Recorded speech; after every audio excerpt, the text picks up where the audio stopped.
Welcome back to another reading and correcting with me, Kindar, the Tiger Knights, and Ty, the Tiger Supervisor.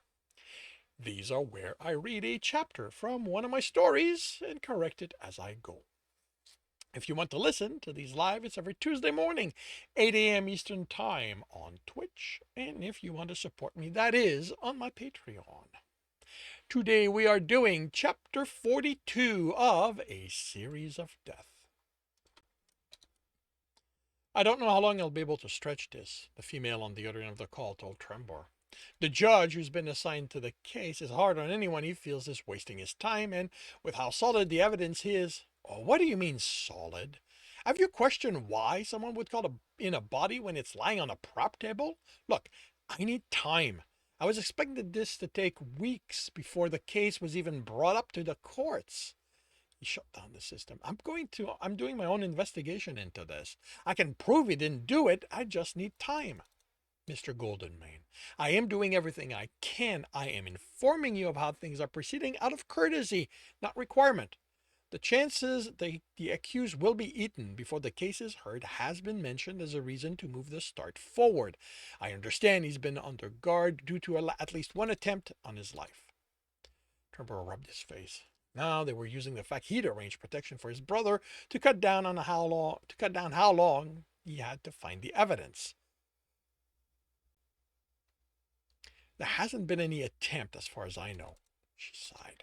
I will do my best to ensure we go through all the evidence, but even the why someone would call in a body on a preparation table won't be much of a detraction against all the rest of the evidence that's been accumulated. Whatever you are investigated that can exonerate your brother, you need to provide it soon. All right. Trember went over what he'd planned on doing. Unfortunately, the largest variable was out of his control. Try to get me 3 days. I should be able to have something conclusive by then. He disconnected. Fuck! The lawyer was doing a favor for his father, so Trember couldn't make demands, and she was good, according to Torum. She said the evidence against Bo was solid, would proving that a criminal group was behind it be enough? What could he do to ensure the meeting was what he wanted took place? Pay the bar another visit? Find out if Barkin had even passed along his message? Maybe talking with the bear would be more productive. He was higher on the chain. Should he follow the wolf back to wherever the rest were hiding out? He left his office to the chaos of shift change. Enforcers were coming and going. Voices loud, greetings exchanged. Those he passed wished him a good evening, as if he was one of them again. Some asked after Bo, some reassured him they didn't believe the accusation. He mostly ignored all of them.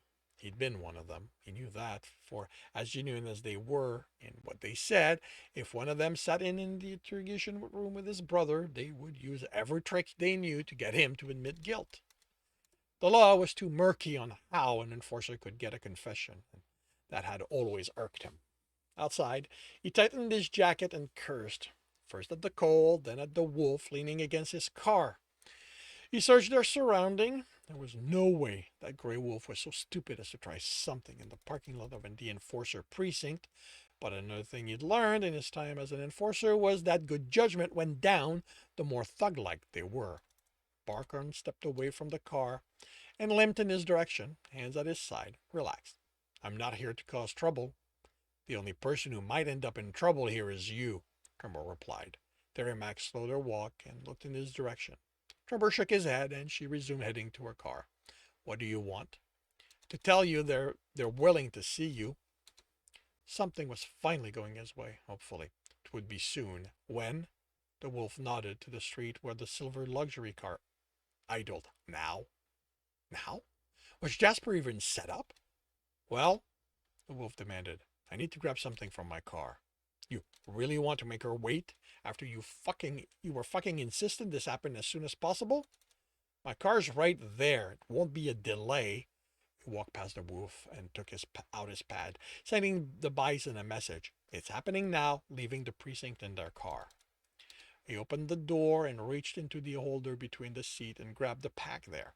His pad buzzed. Delay them? I'm not ready. Can't, he replied. He used it to lock his car and shut it down. The wolf grabbed the pack of nip stick out of his hand and opened it, examining the virgin tips. I didn't think you were the type. Trevor snatched and pocketed them. Got to deal with the stress somehow. Don't light those in the car. The stench is never going to go away. Don't worry. Jasper had wanted him to keep the pack on his person at all times so the smell would permeate into his clothing and make it more credible, but he wasn't getting a reputation as a nip user in the precinct. They never stopped trying to help him quit. The wolf opened the silver car's back door and motioned for Trembor to get in. Once closed and Trembor suspected locked, so he couldn't open it from the inside, the wolf sat in the passenger seat and motioned to the massive bull behind the wheel to drive. The car stopped in a neighborhood he wasn't familiar with. He hadn't bothered trying to keep track of where they were going. He had his pad, so once this was over, he could make his way back to his car. The wolf exited and opened the door. Trevor stepped out and looked around. The feel of the area was lower middle productivity. Old buildings, but well maintained. Apartments over stores. This would be an older part of the city. The pedestrians were a mix of prey and predator, but they all had the same wariness that came with the knowledge they could be the meal of someone better off than them. He was possibly the reason for they were uncomfortable now. The wolf motioned to the business before them, a restaurant called Sweet Taste.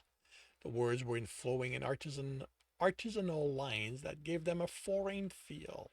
Inside, the atmosphere was calm. There were large tables set far apart, each able to seat at least 8 diners. A family restaurant. He had been in such places when he was young. He didn't remember the reason, but there had been a lot of his relatives, close and far, and strangers. Maybe someone's mating ceremony. One where the mate's family hadn't wanted to deal with the hunting involved in feeding everyone. They walked through to the furthest table where a mole sat with 3 pads before her standing behind. I need to pay attention to where the periods are. 3 pads before her. Standing behind her were 2 of the largest tigers Tremor had ever seen, each in impeccable black suit. She wore a gray one. She ran a finger at the bottom of one of the pads as Barkan pulled out a chair for him. Not yet, she said, not looking up from her typing. Ling? I already checked him, the wolf said, but stepped away as the tiger approached. The tiger patted Tremor down, took out the pad, turned it on, and was prompted for an entry code.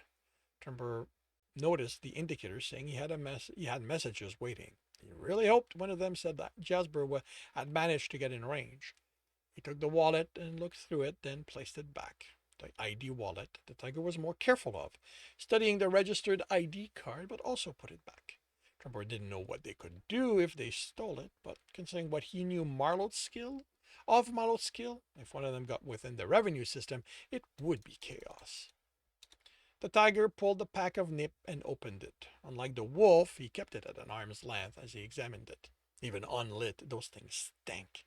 Canines weren't as affected, but Tremor had felt sick that first time Jasper had handed it to him. He didn't have as severe a reaction after 4 days of keeping it within reach, but he couldn't wait to be done. The tiger bared his teeth at Tremor as he put it back in the lion's jacket. He sniffed him before pulling away. Tremor was now an addict in the tiger's eyes, someone who didn't take care of himself, no willpower. The fact he didn't entirely stink only meant he still had ways to go before he became very affordable, if utterly unpalatable. The tiger whispered something in the mole's ear before taking his place next to his twin. Her disgusted expression was exactly why he wouldn't let the precinct know he had them. It was also why Jasper had insisted on using a pack of nip. Now you can sit, Mr. Goldenmane, she said without looking up, but please do not light up. This is a respectable establishment. Now she looked up. If you are someone who relies on those to relieve stress, might I suggest you abandon this little endeavor? You don't have the temperament to do business with us. I'm not here to do business, Trevor stated as he sat. Her small mouth curled into a smile. You are here, therefore you want to do business. Trevor tried to look her in the eyes, but he couldn't find them among the fur on her face. Moles had eyes, didn't they? They weren't a species he encountered often. I'm here for answers and to negotiate on my brother's behalf, nothing more. And you said you didn't intend to do business with us. She smiled at him. At least her face pointed in his direction. Are you the person in charge or just someone they won't mind having eaten? You won't eat me, Mr. Goldenmane, not if you care about your brother. And for the purpose of this discussion, yes, I am the person in charge. I have the authority to enforce whatever business we conduct. But even you have a boss, he stated. Everyone does, she replied flatly. It's the way our society is built. What if they don't agree with whatever we decide? Then I wouldn't be the one you are talking with now. Your brother was made my responsibility with everything that entails. She typed on the pad to her left and ran a finger at the bottom. He has accrued quite the debt. Is that why you framed him? She canted her head, then typed without looking away from him. Despite himself, Trembor was beginning to feel uncomfortable under that non-stare. Ah, yes, she said after running a finger at the bottom of the pad. We didn't do this. Trembor snorted and rolled his eyes so he could look away from her. You expect me to believe that? You're criminals. My brother didn't pay you, so you destroy him. That's how it works. The living can always pay back what they owe. The dead cannot. This killing of a cub doesn't reinforce our hold on him. It gives him a way out. Only the sick and desperate would do such a thing. Tell me, which one is your brother? Trevor was on his feet, hands slamming against the table. Bo didn't do this, and you fucking know it. She raised a hand to stop the tigers from moving. Language, please, she said calmly. There might be cubs here. The tiger leaned in and whispered. Well, there still could have been, so please do watch what you say, Mr. Goldenmane. Tremor forced himself to sit and calm down. He wasn't here to start a fight. He needed to play for time. The longer he stayed here, the better the odds were he'd get what he was after, if Jasper kept to her side of things. I'm sorry, he said. What is it going to take for you to stop this? As you said, with my brother dead, you aren't getting anything from him. If by this you mean the court case, I'm afraid you weren't listening to me. Then shouldn't you be doing all you can to make sure my brother goes free? She faced him. I considered it, but the expenses that are required to ensure a case like this is resolved without backlash are too high. Your brother already can't repay what he owes. Adding to that would simply make him more desperate. She paused. Unless you are looking to take on his debt? No, he stated, silencing the part of himself clamoring to do anything to save his brother, even catch these people's fleas. Coming indentured to them wouldn't free Bo. It would just put more of his family at risk, he suspected. Now, Trumper began to understand what their goal could be in setting up his brother. They wanted Trembor, maybe just to keep him from looking into their activity, but possibly for his contacts, plural, within the enforcers, or how he could access the revenue system. If he added his extended family to this, there was someone related to the Goldenmane within just about every level of government in multiple countries, not to say the businesses his family owned. Those were more reason not to agree. He'd stick to the plan, get his evidence, free Bo, and tear these people apart. He glared at her and felt stupid. Could she even see him? Maybe he should wait for one of the tigers to tell her. You aren't getting your claws into me or my family. She nodded. Then I'm curious as to why you came. You have to have known this could go no other way. If this is because you are angry at what is happening to your brother, the legal system is who you should aim it at. I would be happy to help you with that, if it is what traps him. Trembor let out a slow breath. He couldn't stretch this any further without tipping his hand. He stood. I came here to try and get you to see reason, to stop this abuse of our system just to punish my brother. I wanted to avoid a war between us. You should be careful what you say, Mr. Goldenmane. Words have repercussions. I'm going to destroy you, he stated. Her raised hand stopped the tigers again. She studied him, and this time he thought he could make out the beady little things that were her eyes. She chuckled, and Trembor's hackles went up. Mr. Goldenmane, if you go to war with me, I will leave a crater in this city. One large enough every member of your one large enough every member of your very large family will be buried in. Do keep that in mind the next time you consider making threats against me. Her, not her organization. All her threats were based on what she believed she could do by herself. Trevor fought between fear that someone believed they had that kind of power and rage that she was threatening his family. He was here to help Bo, he reminded himself. Dying here wouldn't help his brother even if he killed her and the tigers. The only way he helped Bo was by walking out of this restaurant, which had to be now, otherwise he might not be able to control himself. So, you aren't going to be reasonable, he snarled. Yep, he had to leave. He didn't intend to make that a polite question. I'm not the one being unreasonable here, she replied. Then we're done, he stated. Indeed, we are, she replied calmly. I'll have Barker drive you back. Tremor glared at the wolf, and his lips pulled away from his teeth without meaning to. Barker stepped well out of reach. You want him dead that badly? Tremor demanded. She considered the question long enough. The wolf looked at her, eyes growing wide. No, he's still a good investment. Then I'm going to walk. He turned and left the restaurant, then stormed away, glaring at anyone who even glanced his way. Telling himself they weren't involved in this problem didn't help. They were cheap, and if he lashed out at one of them, he'd be able to afford the body without problem. After the fourth block, he took out his pad and unlocked it. A dozen messages from Jasper waiting. He ignored them. I'm out, he said after her. Tell me you got what I need. The reply was long in coming. Tomorrow morning, was the response. My brother needs to go through everything. And with that was an address. And this concludes chapter 42 of A Series of Death.